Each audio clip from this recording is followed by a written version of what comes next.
Halo semua, welcome to Macquarie Podcast. Perkenalkan, aku Nicholas. Sekarang aku second year di Macquarie, ngambilnya IT, dan di sini juga ada temen aku. Halo, aku Yes, sekarang di second year Bachelor of Commerce. Nah, jadi topik podcast kita kali ini adalah From 9 to 5 to 24/7 Job, Stability or Passion. Sekarang lumayan banyak nggak sih orang yang pekerjaannya berbeda dengan bidang pendidikannya? Banyak sih kayaknya. Ya, contoh paling deket tuh lihat aja tuh, bos kita, Cedelin. Dia kan kuliah medik, tapi aktif ngedit animasi di SoundCloud 8. Jangan-jangan ntar Cedelin dia bukan jadi dokter, malah jadi editor tuh. Enggak sih? Iya sih, bener sih yang kamu bilang. Tapi kayak banyak orang yang suka satu hal tapi belajarnya hal lain gitu. Mungkin awalnya gara-gara suka kedua bidang, tapi makin lama jadi sukanya bukan di bidang yang ditekuni dia.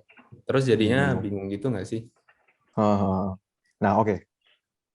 Karena itu, sekarang kita kedatangan tamu spesial nih, yang bisa bantu kita menjawab pertanyaan-pertanyaan sama yang rasa bingung kita tentang bidang pekerja. Siapa nih Nah, ya? hari ini kita udah kedatangan Ko Devri dari Depikto. Halo Ko Devri, salam kenal Ko, apa kabar? Halo, salam kenal. Baik. Gimana? Baik Ko. Baik juga kok. Oke guys. Tanpa lama-lama lagi, kita langsung masuk ke segmen pertama. Piknik. Bincang bareng. Macquarie. Nah, di segmen ini boleh dong Ko diperkenalkan dirinya sedikit ke viewers-viewers kita. Terus belakangan ini kesibukannya ngapain aja sih gitu. Oke. Dari mana ya? Kenalkan namaku, aku Devri Septian Parjito, itu full name-nya. Perlu apa lagi nih? Umur, nomor telepon. Ya boleh, biografi. Gak usah lah ya, gak usah. Gak. Itu nanti itu diskret. Jadi ya aku lulusannya dari S2 di UTS. Aku dulu ambil MBA, majoring in accounting, professional accounting. Terus sempat kerja di company sini sekitar 7,5 tahun, hampir 8 tahun sebagai accountant di company itu. Dan ya sampailah pada titik ini gitu. Jadi aku ya gitu. Maksudnya kalau soal perkenalan aku ya kira-kira segitu aja lah.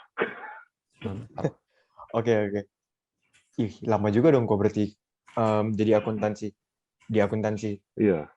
Terus Jadi aku dulu dari nol, jadi kan aku nggak pernah ada pengalaman kerja kan di sini kan. Terus memang aku di company itu memang aku disponsorin visanya. Jadi waktu itu aku lulus kuliah 2011 akhir, ketemu sama bosnya company ini, ditanyain kamu mau nggak kerja di sana. Aku bilang aku nggak bisa. Dia bilang it's okay, kita sponsor kamu aja. Oh ya udah, why not gitu kan, dapat kesempatan kan. Kerja mulai dari bawah, mulai dari kacung lah, yang cuman ngebersihin dokumen, masukin ke kardus, ngelem kardus, pindahin dari lantai 2 ke lantai 1, ya pokoknya tuh kerja gitu. Started from the bottom. Keren. Jadi naik mulai dari account receivable yang terima cash dari sopir, masukin ke bank, sampai ke akhirnya ke reporting, manajemen report, karena bosku waktu itu nyadar kalau aku tuh lulusan S2, tapi kerjanya cuma gitu doang, yang sebenarnya nggak butuh pendidikan gitu. Jadi dia tanya, kamu bisa nggak bikin report? Aku bilang, oh bisa, ya udah dites deh. Akhirnya disuruh bikin report kan. Terus udah deh, jadi akhirnya aku mulai bikin report dari tahun 2013. Jadi 2012 aku masuk company itu, setahun jadi kacung dulu. 2013 langsung jadi reporting manajemen gitu. Sampai Naik pelan-pelan gitu ya? Apa? Naik pelan-pelan gitu jadinya. Ya sebenarnya sih naik pelan-pelan sih, tapi dalam setahun itu naiknya pelan, jadi cepat. Nah, langsung naik. Terus jadi asisten dulu, karena dulu masih ada accountant di company itu. akuntannya pergi, baru aku naik. Nah, kok bisa sih, kok kan udah kerja jadi accountant lama gitu, 8 tahun. Terus kok bisa tiba-tiba jadi ke Depikto ini kok? Oh, ceritanya lumayan panjang sih. Wih. Maksudnya gini, aku main kamera udah dari tahun 2008. Jadi 2008 aku pertama kali beli kamera DSLR dulu gara-gara teman-teman. Jadi dulu teman-teman itu satu grup itu mereka suka foto semua. Dan di grup itu ada 2 orang yang udah punya DSLR. Sedangkan sisanya 4 orang lagi itu masih pakai kamera pocket lah, kamera handphone lah. Nah, dulu aku nggak punya DSLR, jadi yang aku pakai itu dulu Sony Ericsson. Ya, Sony Ericsson yang seri K, yang serinya yang kameranya bagus itu pokoknya. Ya, udahlah pakai itu dulu gitu. Terus setiap kali ada pergi kemana-mana, ya kita foto-foto. Sampai suatu waktu 2008 tuh aku deket-deket aku ulang tahun ditanyain sama orang tua, kamu mau hadiah apa? Bilang apa ya? Kamera gitu. Tanyain kan mau yang mana, beli ini beli. Akhirnya belilah kamera pertamaku itu sama 1 lensa. Nah udah terus dia itu happy akhirnya bilang ke teman-teman kayak oh ya udah nih udah punya kamera. Terus sampai mereka akhirnya kita bikin kayak mini section mini fotografi things lah. Jadi kayak motoin bunga, motoin air ditetesin, pokoknya yang kayak ekspor gitu. Ekspor, bikin art photos gitu loh. Terus ada temen yang lumayan cakep dijadiin model, foto model outdoor gitu. Itu kan, jadi passion foto itu udah dari dulu. Maksudnya aku dulu padahal nggak terlalu suka foto. Aku dulu justru di foto karena kan zaman aku kecil dari papaku memang udah suka foto-foto gitu kan. Terus dari 2008 ya pas aku pertama kali beli kamera pakai itu, wah ternyata seru juga gitu. Kayaknya kan 2010 aku pindah ke Sydney 2010 kan. Jadi dari 2008 ke 2010 itu yang pas aku pertama kali beli kamera, setiap kali aku sama grup teman-temanku pergi jalan-jalan gitu ya, pasti aku sama satu temanku lagi itu yang dokumentasi. Karena kita pergi selalu 2 mobil. Nggak cukup kalau cuma 1 mobil. Dulu ada ber-13 atau ber-14 orang gitu. Jadi dia dokumentasi, aku juga dokumentasi. Jadi kita sering foto bareng kegiatan-kegiatan itu, terus kita upload di Facebook. Dia sekali ngupload juga bisa banyak kayak langsung 20 foto, 30 foto. Tapi setiap foto itu kita bikin cerita. Ya kayak foto pertama lagi ngapain, foto kedua lagi ngapain, foto ketiga lagi ngapain. Tapi ceritanya itu yang konyol-konyol gitu. Jadi kita bikin kayak lucuan. Jadi dari iseng-iseng dari hobi gitu ya bisa dibilang. Udah lama juga tadi. Jadi dari hobi terus ya sampai Sydney aku masuk gereja, masuk PPIA dulu di UTS. Kalau tiap kali ada acara PPIA, acara dari gereja juga aku yang foto-fotoin gitu kan mulai dari jurnalistik dulu. Udah gitu terus 2013 ada temanku satu mau merit. Dia ngomong, Bentar, aku potong dulu nih kok. Boleh. Nah, ini biar viewersnya makin penasaran nih, kita lanjutin ke segmen kedua biar mengenal Kokonya lebih dalam lagi di segmen Kentang. Kenali tamu kita dong. Jadi awal mula bikin Depikto itu konsepnya itu gimana sih kok? Dan mau bikin Depikto itu kenapa gitu? Jadi awal mulanya Depikto itu sebenarnya ya itu dari nama Depikto itu dari namaku namanya sama Koko. nama istri. Karena namaku kan Devri, istri kan Pipin. Jadi aku pikir kan Depi terus ya picture, tapi kalau Depikto kan aneh kan. Depikto, oke Depikto aja gitu. Awal-awal kan aku juga kayak apa sih Depikto, kayak namanya kayak aneh gitu. Tapi ya sudahlah karena kan memang kita dulu nggak ada rencana untuk terjun ke benar-benar profesional gitu. Kayak ini cuman sekedar hobi yang aku luangin, tapi mau bikin sesuatu yang di luar namaku juga. Jadi kayak aku bikin Instagram sendiri, branding sendiri. Akhirnya ya udahlah, jadilah Depikto dulu gitu. Nanti kalau misalkan aku mau ganti, ya udah nanti aku ganti gampang gitu. Tapi masih Tapi sampai sekarang di TikTok. iya, tapi ternyata puji Tuhannya berjalan sampai sekarangnya ya berjalan segitu terus gitu. Karena Hmm. setiap kali udah kebangun lah brandnya. Jadi kalau aku ganti sebenarnya juga sayang Malah ribet juga kan nanti. itu. Jadi aku pertama kali bikinnya itu ya itu dari 2014 gara-gara ada temanku yang minta difotoin pre-wed. Jadi dia ngomong, kamu mau nggak kamu bikin portfolio gitu. Kita mau pre-wed. Jadi waktu itu ceweknya dia dari Indo mau datang ke Sydney. Terus ya dibilang katanya ya udahlah kamu foto-fotoin di sini karena dia bakal foto di Indo anyway. Jadi di sini dia cuma mau foto sekadar punya. Yang penting foto Oh gitu. gitu. Yang penting ada foto dan ada opera house, Barbridge gitu-gitu lah ya. Aku bilang oh ya udah boleh aja sih. Dulu masih awal-awal banget aku jadi masih kayak ya udah kayak aku cuma bantuin dia itu foto dari gini mereka suka, mereka ngomong kamu kenapa nggak ngiklan aja gitu. Aku bilang kayak ya buat aku sih aku masih nggak pede ya, aku kayak aduh masanya aku siapa sih gitu loh, banyak banget fotografer di sini kenapa aku ngiklan gitu. Dulu aku tuh orangnya pesimis banget, bukan tipe orang yang optimis dulu ya.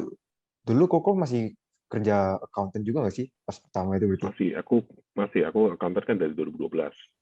Hmm. Jadi 2014 itu aku masih kerja, jadi masih yang kayak double job, terus aku masih yang nggak Oh. bisa fokus di foto kan. Jadi Hmm. memang benar-benar dulu foto itu cuman weekend job. Jadi kalau misalkan ada sambilan dulu gitu ya. satu tahun iya. Dulu aku 1 tahun dapat klien juga paling cuma 1 atau 2 per tahun. Jadi buat aku kayak ya udahlah, buat sekedar aku meluangkan hobi gitu. Sisanya Tambahan. aku di gereja, foto-foto gereja dan lain-lain gitu. Oke, Niko. Mau nanya dong kok. Menurut Koko itu seberapa penting sih punya value di bisnisnya Koko? Kayak Depicto ini kan ada tagline tuh, A Timeless Love Story. Wih, keren banget tuh. Iya sih. Apa sih yang apa sih yang mau Kodep ini sampaikan ke orang-orang lewat tagline sama nama Depicto ini? Lebih ke arah ini ya, kalau misalkan value, jadi lebih ke arah apa ya, moto orang.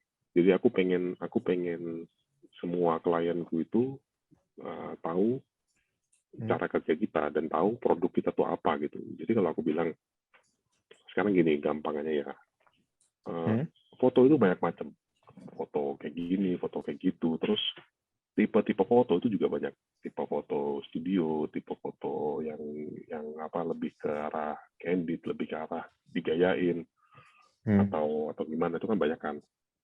Misalnya dari aku sendiri, berangkat dari ceritaku tadi yang aku bilang, aku dulu foto teman-teman aku bikin cerita, aku pengen foto itu kita bisa relate, maksudnya relate-nya itu relate ke arah kliennya yang aku fotoin.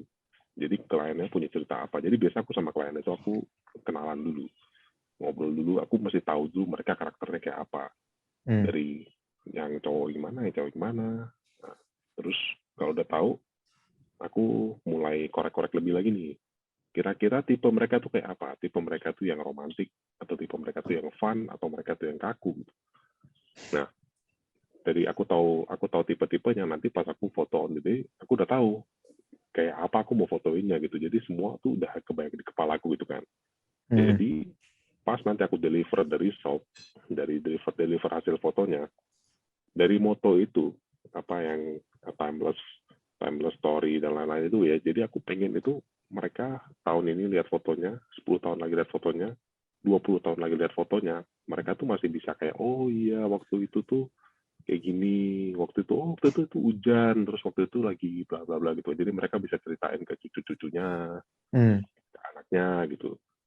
Nah, sebenarnya lebih ke arah situ sih. Jadi aku pengen foto itu nggak cuman kelihatan bagus, tapi juga punya arti.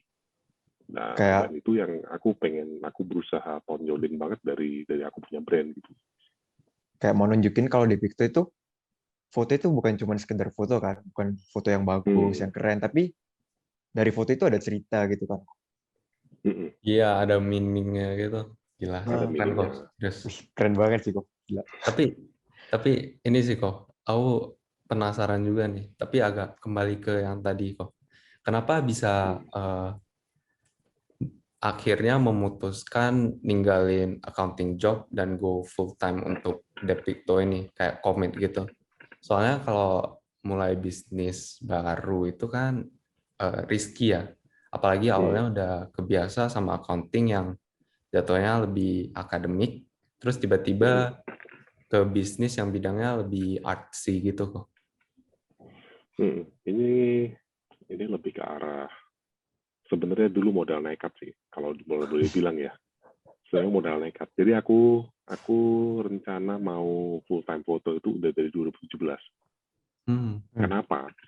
Jadi ada alasannya. Gini, soalnya aku 2014 kan buka, jadi itu 2015 mulai dapat beberapa klien, 2016 mulai dapat beberapa klien lagi, 2017 itu booming. Boomingnya adalah gara-gara aku waktu itu masuk Parametric sama masuk Speed Escape. Waktu itu, jadi aku join.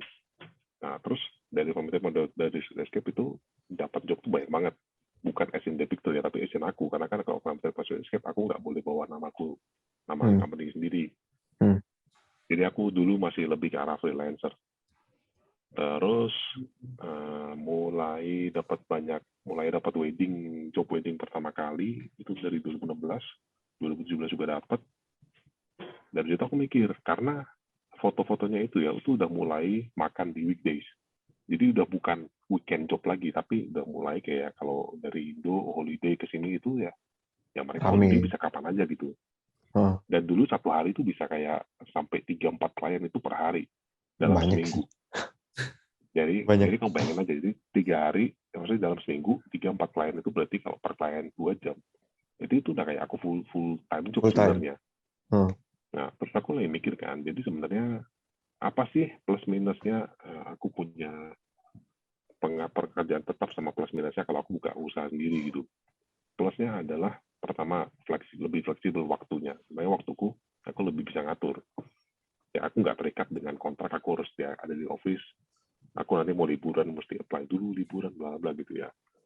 Itu lebih ke arah flexibility gitu. Terus minusnya adalah aku kehilangan penghasilan tetap, which is kalau biasanya aku dapat misalkan aku dapat 1.000 per bulan gitu ya. Tapi dengan foto bisa aja kayak aku dapatnya 2.000 sebulan tapi bulan depan kosong gitu. Jadi lebih ke arah kayak ya dapat banyak langsung tapi habis itu langsung habis juga kalau nggak ada klien. Jadi itu resiko juga gitu. Tapi apa yang membuat aku berani adalah aku melihat plan ke depan. Maksudnya plan kedepannya Depikto adalah gimana caranya kita bisa mendapatkan banyak koneksi kayak klien-klien karena menurutku wedding itu esensial di kehidupan gitu. Maksudnya kamu mau sampai 100 tahun ke depan pun pernikahan itu pasti ada. Ada wedding. Nggak hilang gitu kan. Nggak hilang. Jadi kalau nggak mungkin kan nanti tiba-tiba kayak udahlah nggak ada tren pernikahan lagi kamu langsung pacaran punya anak gitu kan. Nggak mungkin juga gitu. Ada, tapi maksudnya itu minor banget lah kayak 1 dari 100 atau berapa orang gitu kan. Nah terus jumlah populasi di dunia itu kan banyak banget ya. Jadi dari Indonesia sendiri ya, kalau misalkan kamu di Indo, ada beberapa couple yang mau merit di tanggal-tanggal yang mungkin bentrok tanggalnya. Sedangkan vendor di Indo kan paling cuma misalkan ada 100-200 vendor. Nggak mungkin mereka semua tuh bisa cover itu gitu loh. Jadi di satu sisi itu aku melihat opportunity kalau sebenarnya tuh kita bisa kembangin ini ya, apalagi di Australia. Dan dari tipikal fotografer yang ada di Aussie, maksudnya orang lokal sini, sama tipikal fotografi orang Indo itu beda style. Gimana tuh? Jadi menurut, beda gimana tuh? Jadi gini ya, maksudnya kalau aku dulu lah dari pandanganku dulu, orang-orang sini itu tipe fotonya selalu kayak apa ya? Ketinggalan beberapa langkah daripada yang udah ada di Indo lah. Kalau kamu lihat semacam vendor-vendor Indo yang terkenal gitu ya, cara foto mereka, cara mereka ngambil candidnya, atau cara mereka value, mereka punya customer, itu nggak sama sama orang sini. Yang kadang-kadang orang-orang sini mungkin terlalu berpikir kayak lebih ke business minded. Jadi klien itu ya udah, kamu tuh customer, aku vendor, ya udah that's it gitu loh. Hubungan kamu sama aku semacam klien sama vendor. Tapi kalau aku lebih ke arah kayak model-modelnya orang-orang yang lain, maksudnya vendor-vendor yang lain itu, aku sama klien itu lebih ke kita build relationship. Jadi aku nggak mau setelah aku kasih file ke klien terus udah bye, kita udah nggak ada hubungan lagi. Udah, makasih. Gitu. Iya, makasih udah dibayar gitu segala macam, terus bye gitu ya. Ya nggak juga, kita tuh lebih ke masih komen, masih ngobrol lewat Instagram. Karena sekarang ada Insta juga lebih bikin enakan. Terus salah satu faktornya lagi adalah istriku itu makeup artist sama sewa Andres. Jadi dulu aku berencana kerja full time juga sebenarnya Udah ada kepikiran siapa tahu bisa kerja bareng gitu kan. Tapi ternyata setelah punya anak itu nggak segampang itu gitu. Iya. Karena kan kita harus gantian kan. Iya, jadi kayak nanti kalau aku foto dia makeup, ya jaga anak siapa ya, udah nggak bisa diakhirin. Tapi sebenarnya on a good note-nya dia juga bisa ngembangin kerjaan karena aku nggak selalu ada di kantor. Jadi kalau aku lagi nggak ada kerjaan, dia bisa ada makeup, dia bisa ada ini, jadi aku bisa gantian jaga anak gitu. Gitu sih, lebih kenapa kok aku berani meninggalkan pekerjaanku adalah karena aku melihat potensi ke depannya itu besar banget gitu loh. Dan aku selama 2014 sampai 2017 aku menjalani bisnis ini. 2017 aku berpikir kayak mungkin ini saatnya aku keluar kantor. Aku udah kayak ngomong sama semua orang, aku mau keluar. Semua orang itu ngata-ngatain aku dulu. Bilang, lu gila, ngapain?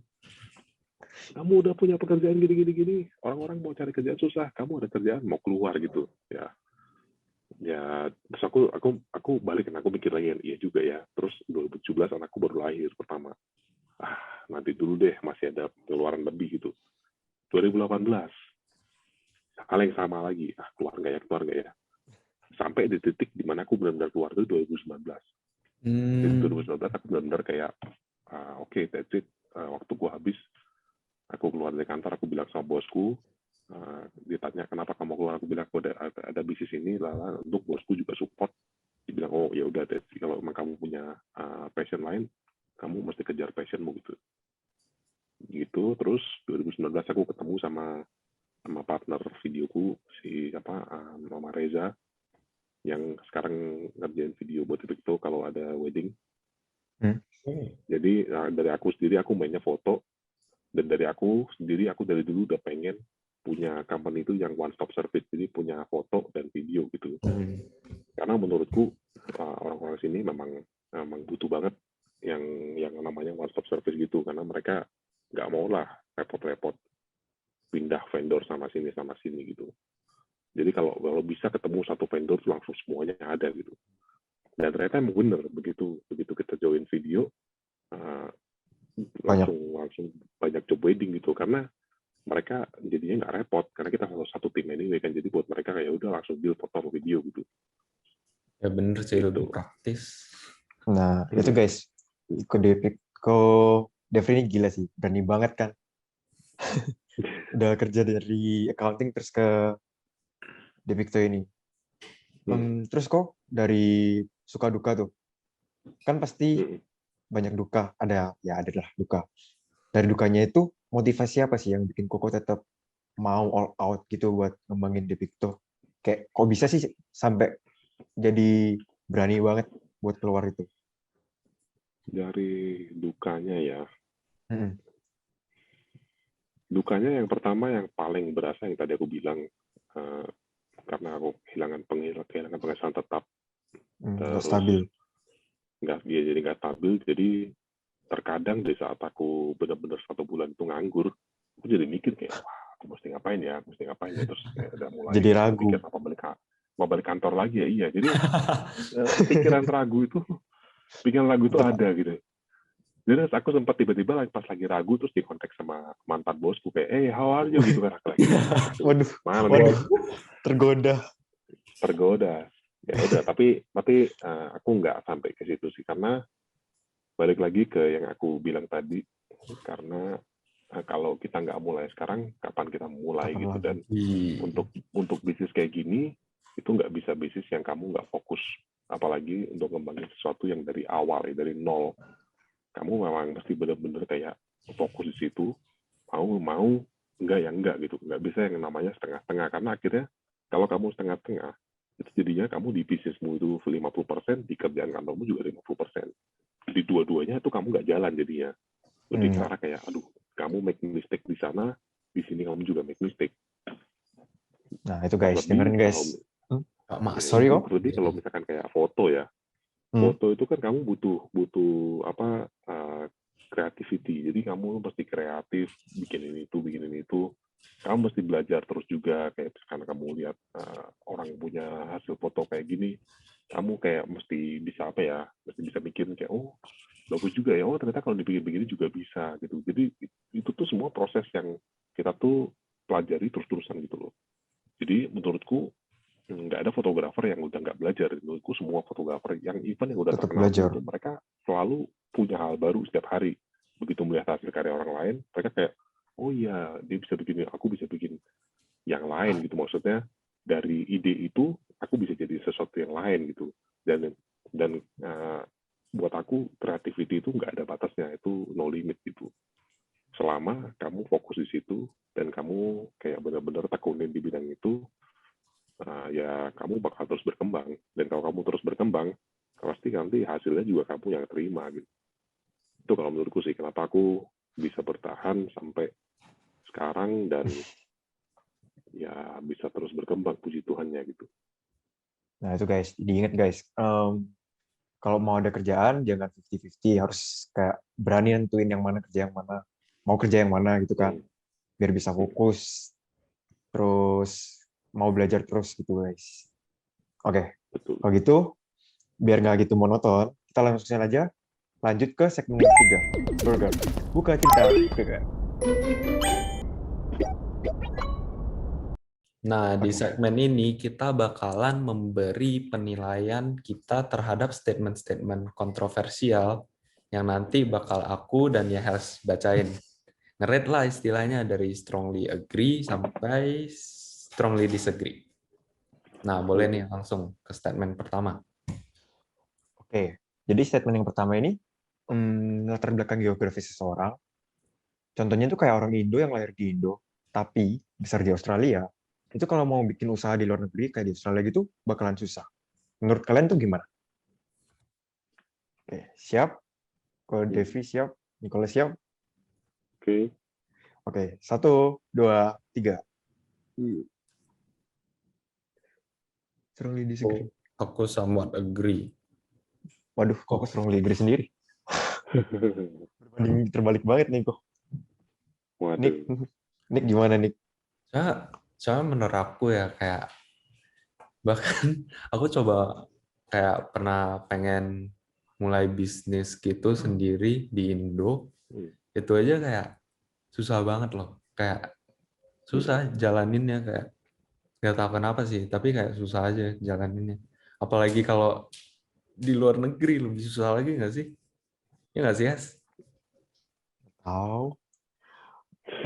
Jadi kalau aku nih ya, kalau aku tuh ngerasa ya mirip lah sama Nick. Kalau sekarang aku mau spill, aku ada bisnis kayak jalanin tokonya papaku, alat ATK gitu, di Shopee sama Tokped. Cuman kayak udah 1 tahun, rasanya masih kayak susah banget gitu, mau dapat customer, mau stabil itu masih susah. Terus gimana kalau mau di luar negeri di Aussie? Sedangkan kita mau ke Aussie aja itu kayak susah gitu loh. Kita stuck di Indo. Secara administrasi ya, gitu sih. Kalau Koko, kok bisa tuh jawab strongly disagree? Iya kok. Sebenarnya lebih ke konteksnya adalah mungkin kalian mungkin belum ketemu sesuatu yang emang ngeklik banget sama apa yang kalian pengen kerjain sih. Lebih ke karena masih belum yakin kayak mau bikin apa ya, mau ngapain ya, terus tata caranya seperti apa, bla bla bla gitu kan. Tapi kalau misalkan udah ada pun, misalkan udah ada punya sesuatu yang kalian emang pengen bisa jalanin gitu ya, selalu pasti ada caranya untuk kalian tuh bisa ngejalanin itu gitu. Maksudnya nggak perlu secara serta-merta kamu bikin perusahaan sendiri atau ngapain sendiri, tapi at least bisnis itu kan banyak macam ya. Kamu dari bisnis yang kayak home cooking aja itu juga bisa jadi bisnis gitu, yang kamu cuma kerjain. Apalagi kemarin kan booming tuh home cooking gara-gara orang nggak bisa kemana-mana kan, jadi mereka pada delivery. Tuh yang suka masak tuh. Iya, lebih ke arah gitu sih. Jadi maksudku kita mau bikin bisnis di mana aja tuh kayak government sini juga nggak terlalu mempersulit. Kamu buka ABN ini itu juga nggak susah. Jadi lebih ke ya apa ya? Kalau dibilang just do it lah. Just do it guys. Iya. Nah, mau nanya lagi nih kok sekarang. Boleh. Kalau tadi kan kayak secara government gampang, terus kayak secara passion itu. Nah, kalau dari customer itu kayak ada nggak sih customer yang trust issue buat memakai company yang dikelola sama kita, orang Indo gitu kan, kita bukan orang lokal. Ada nggak sih kok di sana? Aku nggak, selama ini aku belum terlalu ketemu sama yang model-model begitu sih. Maksudnya mereka, karena Australia sendiri memang udah multicultural dan banyak banget orang-orang selain orang Australia yang bikin usaha. Jadi menurutku mereka lebih punya rasa menghargai ya terhadap suatu bisnis itu. Mereka lebih kayak yang penting mereka itu lihat hasilnya. Kalau hasilnya oke, mereka suka, mereka nggak melihat dari secara yang punya orang Indo atau bukan orang Inggris atau susah komunikasi atau gimana gitu ya. Yang penting begitu kita pertama kali ngobrol sama mereka bisa connect sama kita, itu udah poin plus banget gitu. Berarti cuman harus memang kayak, rasanya pasti ada, rasanya kayaknya memang pasti ada aja sih, kayak orang-orang takut untuk menghadapi customer yang beda ras, atau sebagai customer kita kayak wah itu punyanya orang ini atau punya orang itu gitu, males lah gitu ya. Pasti ada juga gitu, cuman mungkin di step itu mereka nggak sampai ke kontak ke aku gitu. Ya itu sesuatu yang aku nggak tahu gitu, maksudnya aku nggak pernah encounter. Tapi so far orang yang semua kontak ke kita itu semua orang yang benar-benar multicultural banget. Kita pernah dapat klien dari Sri Lanka, pernah dapat klien dari Filipina, pernah dapat klien dari US, dan lain-lain. Semuanya mereka baik-baik kok. Oh, keren sih kok, keren. Boleh dong beri kita sedikit tips on starting our own business in another country. Siapa tahu nih penonton kita ada yang pengen buka bisnis juga di luar negeri kayak Koko, terus sukses gitu. Mau dong. Sedikit aja kok, sedikit. Tips nomor 1 adalah kamu harus melakukan sesuatu yang kamu suka. Maksudnya dari bisnis wise ya, sesuatu yang memang kamu punya passion. Kayak tadi aku bilang, kalau passion kamu masak, kamu memang suka masak tiap hari, ya udah, why not gitu. Tapi tetap harus ada trial and error ya. Trial and error itu maksudnya kita nggak asal buka bisnis, nggak asal kayak wah aku bisa ini, aku buka bisnis gitu. Tapi tetap harus ada beberapa kamu lebih ke arah minta pendapat ke orang-orang yang kamu percaya bisa memberikan penilaian secara objektif. Jadi bukan yang kayak teman baik kamu yang selalu yes apa yang kamu kerjain, muji-muji. Iya tenang aja gitu, masakan nggak enak tuh, gue bilang enak gitu. Tapi kan ya kalau gitu kan ujung-ujungnya nanti menjatuhkan kita juga gitu. Jadi kita nggak mau. Jadi lebih ke arah kalau kamu benar-benar yakin kayak oh aku bisa, maksudnya bisa nih, teman-teman juga udah kasih feedback bagus gitu, yang terus memang kamu suka dan kamu punya waktu, ya udah just do it gitu. Nggak perlu harus langsung bisnis besar sih, yang penting kayak tadi aku bilang, jadi selalu start dari bawah aja, dari kecil. Pelan-pelan. Nanti lama-lama ya berkembang, nanti baru kamu pikirkan strateginya gimana cara mau kembanginnya lagi, kalau emang mau dijalanin terus. Ya sih, bener sih, harus yang kita suka dan mau jalanin, baru bisa Mau jalan. open juga, mau Heeh. open buat kritik itu juga kan. Oh Ya, ya, open buat ya. kritik juga. Jadi kalau teman kasih kritik, jangan, apa sih lu, Jangan gitu, terus jangan di-block sedih. gitu. Iya, nomor unfriend, unfollow, gitu ya, nggak juga gitu kan. Malah kalau bisa mungkin kayak bisa dibilang minta lebih gitu kan, biar bisa lebih Iya. improve. Ya, Bener. sebenarnya kritik-kritik begitu tuh yang justru membangun kita sih, kayak yang membawa kita tuh jatuh lagi ke dalam realita gitu. Jangan sampai menurut kamu bisa, mau buat aku enak, tapi buat orang lain gak enak. Ya, tapi kan kita kan makan atau kita bisnis itu kan bukan buat diri kita sendiri gitu, lebih ke arah gimana orang lain menilai apa yang kita kerjain. Setuju sih kok. Setuju. Mm-mm. Benar. Oke, kita langsung lanjut ke statement yang kedua. Jurusan yang kita pelajari di kuliah tidak menentukan karir ke depannya. Sebentar. Sudah ready, guys? Udah. Oke. Sudah. 3, 2, 1. Kameranya nggak kebalik. Gak apa-apa gue. Ya, Ya beda lagi. Ya beda-beda ya, tipis beda lah ya dikit, kayaknya. beda Sama dikit. disagree. Oke. Iya, soalnya aku kan ngambilnya itu IT. Aku udah jalanin 1 tahun nih. Terus udah jalanin 1 tahun, aku baru nyadar kayak, oh gak cocok banget. Kayak rasanya kayak aneh gitu loh. Terus kayak juga tiba-tiba kayak suka sama ngediting dan lebih ke video-video gitu. Jadinya apa ya, bingung gitu loh. Nah, ini ini lebih absurd lebih lagi nih lebih ceritanya. ekstrim lagi. Iya. Oke, gini. Ya nggak absurd banget sih. Cuman kalau aku nih, aku tuh lumayan suka musik, terus lumayan enjoy juga nih ngedit buat PPIA. Cuman aku kuliahnya itu di commerce. Jadi kan kayak bingung gitu nyambungnya itu di mana sih?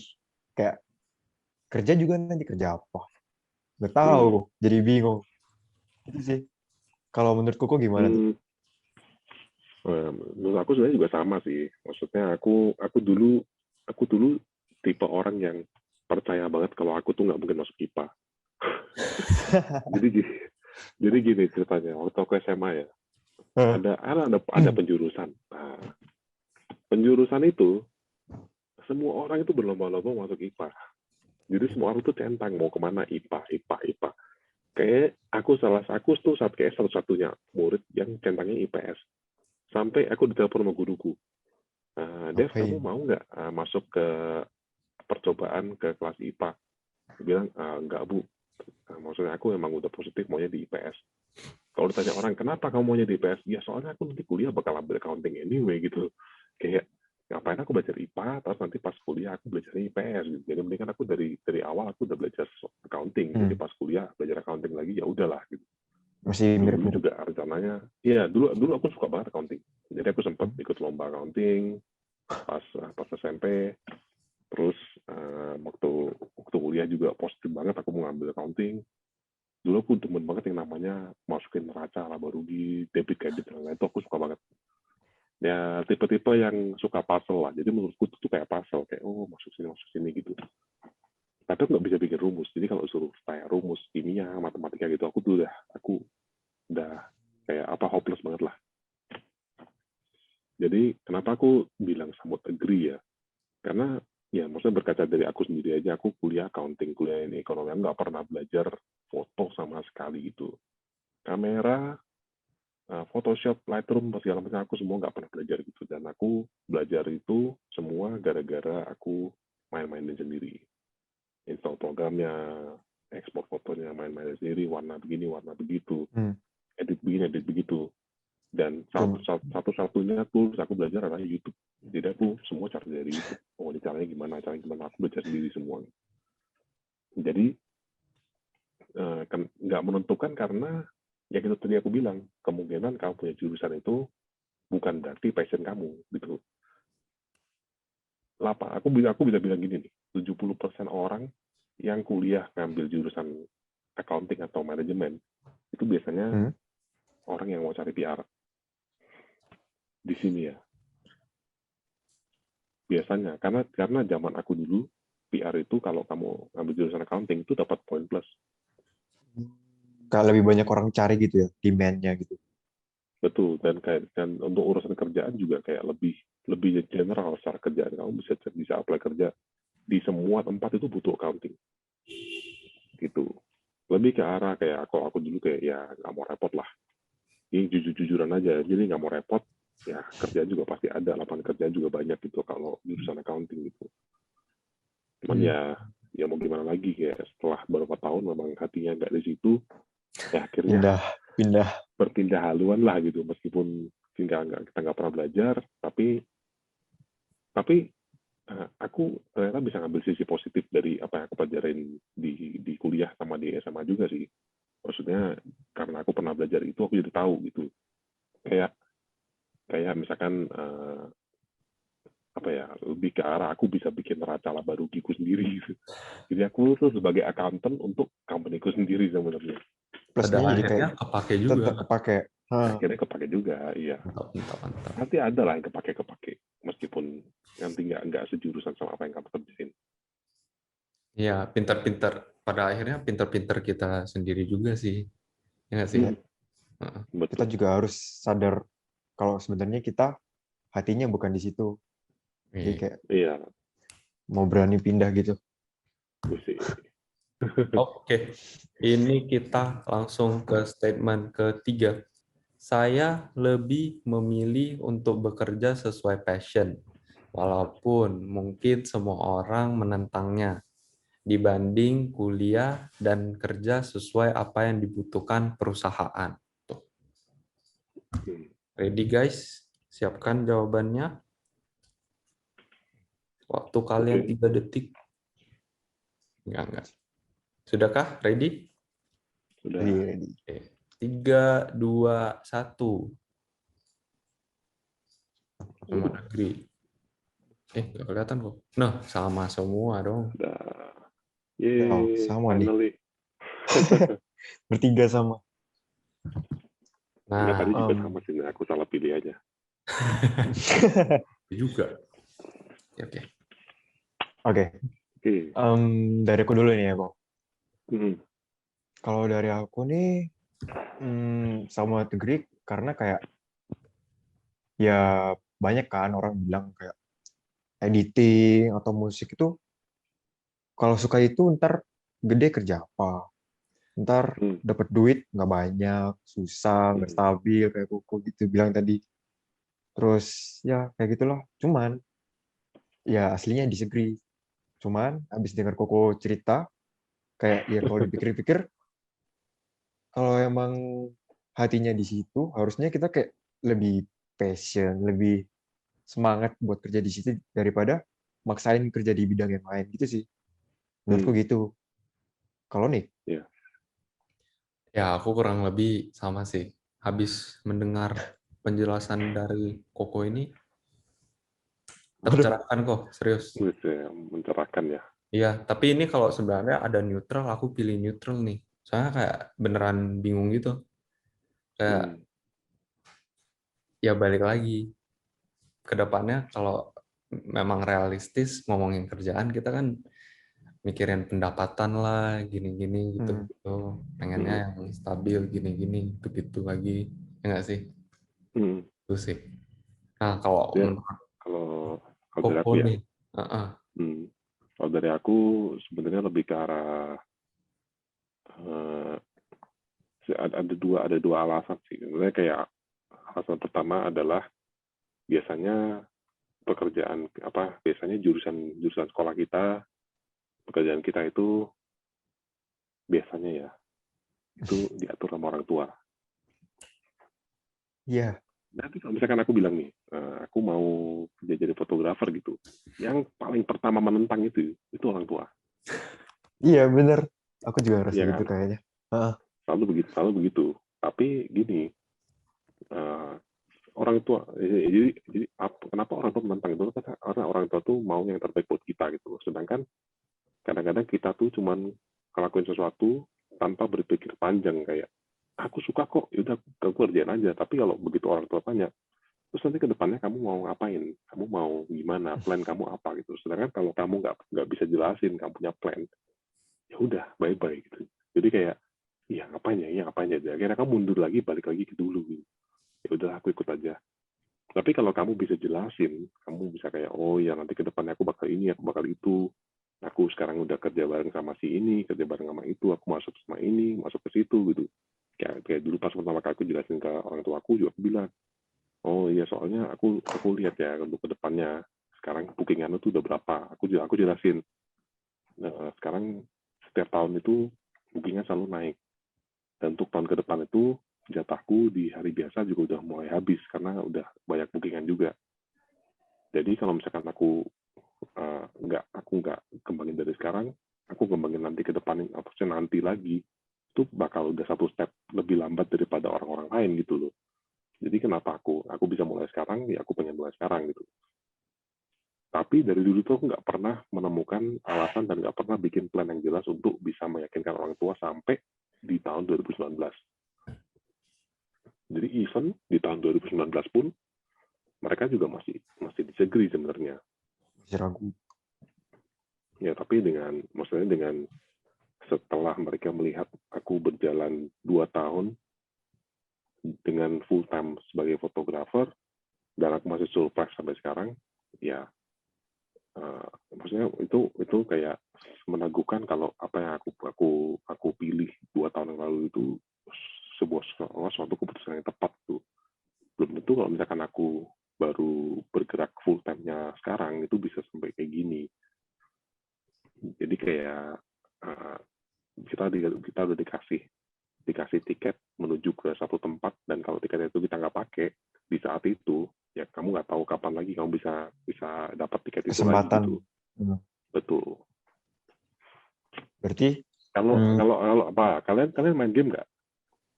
main sih dikit-dikit. Nah gini, jadi kayak gini. Aku dulu tipe orang yang suka main game RPG. Jadi kalau aku bilang ya, kalau misalkan kamu bekerja di suatu tempat di mana kamu nggak punya passion di situ, XP kamu tuh naiknya dikit-dikit. Jadi meskipun kamu udah naik dikit-dikit, terus kamu udah level 50 gitu, misalkan dari 99 ya, terus kamu pindah ke satu tempat di mana kamu balik lagi ke level 1. Tapi di saat kamu belajar itu, kamu langsung naik 10 level. Jadi dalam waktu sekejap kamu tuh sebenarnya bisa melebihi experience dari yang kamu udah kerjain selama bertahun-tahun gitu. Kalau kamu kerja sesuai dengan passion. Berarti analoginya kira-kira seperti itu sih. Karena kalau sesuai dengan passion, kamu tuh bakal belajar lebih cepat, lebih semangat gitu kan. Dan kamu analoginya pas banget sih. Terus itu tadi tipsnya dari Ko Devi bisa dibilang kayak kalau misalnya ada orang nentang, ya mungkin kita bisa nyoba dulu supaya sampai di titik kita bisa jelasin kenapa kita mau di sini, kenapa kita mau kerja di situ. Mesti punya plan lah, mesti punya plan ke depan dan kamu mesti hitung-hitung juga kira-kira cost kamu untuk living udah cukup belum, tabungan kamu udah cukup belum gitu. Kalau tapi kira-kira tabungan kamu cukup untuk setahun ke depan atau 6 bulan ke depan, ya why not untuk mencoba. Karena dalam jangka waktu 6 bulan atau setahun ke depan itu sebenarnya kamu masih bisa balik lagi ke office work. Jadi kayak kerjaan office. Terus ini kan jatuhnya kan kok tadi itu kayak hard decision gitu kan. Jadi boleh dong plus minus yang harus kita pertimbangin itu apa aja kok? Plus minus yang harus kita pertimbangin ya. Nomor 1 adalah tabungan. Karena itu penting banget tabungan. Jadi aku dulu pernah ikut seminar kayak semacam branding fotografi gitulah. Jadi dia juga dulunya full time job, dia quit, dia jadi fotografer. Dia bilang sama aku gini, kamu kalau mau ngambil decision ini, pertama yang kamu harus pertimbangin itu adalah kamu melihat 6 bulan ke depan. Jadi 6 bulan ke depan posisi kamu di mana? Apakah kamu masih punya tabungan untuk bertahan hidup? just in case 6 bulan ke depan kamu gak dapat kerja sama sekali, gitu, gak dapat klien sama sekali, which is buat aku ya itu hampir nggak mungkin sih kalau misalkan kamu emang udah punya base yang kuat, maksudnya udah punya customer base, kamu udah kerjain terus maksudnya kamu udah kembangin dulu lah, kamu nggak benar-benar start dari nol sebelum kamu quit untuk benar-benar komit di job itu, aku rasa sih pasti masih bisa bertahan. Jadi itu yang pertama. Jadi kamu benar-benar kamu mesti lihat tabungan kamu bisa bertahan nggak at least 6 bulan ke depan. 6 bulan. Yang kedua, kamu mesti benar-benar yakin sama apa yang kamu mau kerjain. Kayak misalkan kamu suka video editing, kamu suka musik, ya kamu cari kerjaan di bidang situ gitu. Misalkan kamu punya base ya apa ngedit San Kuryang gitu ya kemarin. Bagus kok San Kuryang, jadi apa ya, lebih ke kalau memang kamu punya passion di situ, ya kamu mesti komit, kamu belajar lebih lagi dan jangan takut untuk mengambil sesuatu yang baru gitu, karena biasanya orang-orang kayak gitu tuh terlalu berada di zona nyaman. Jadi bilang berada di zona nyaman itu kita nggak mau ketemu orang baru. Sedangkan untuk orang-orang kayak kita yang misalkan kayak aku kerja sebagai fotografer itu, aku hampir setiap kali itu ketemu orang baru semua.